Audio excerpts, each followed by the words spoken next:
Infor Factory Track for LN, the approvals transaction in warehouse mobility. This transaction is used to approve previously received items that have been flagged for inspection. The approval logic.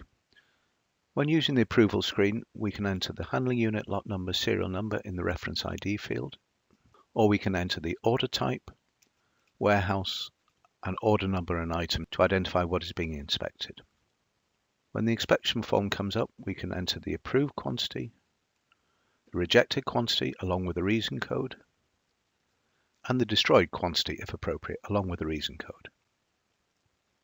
If the item being approved is serial number controlled, we can select the all serial option if the entire inspection is successful, or we can manually enter the individual serial numbers along with an indicator whether this serial number is approved, rejected, destroyed, or scrapped.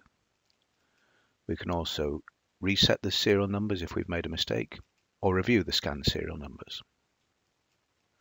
Additional options that are available in the approvals transaction. We can cross-dock approved items if that is required. We can immediately put away approved items if that parameter is turned on. And we can print labels for the approved items.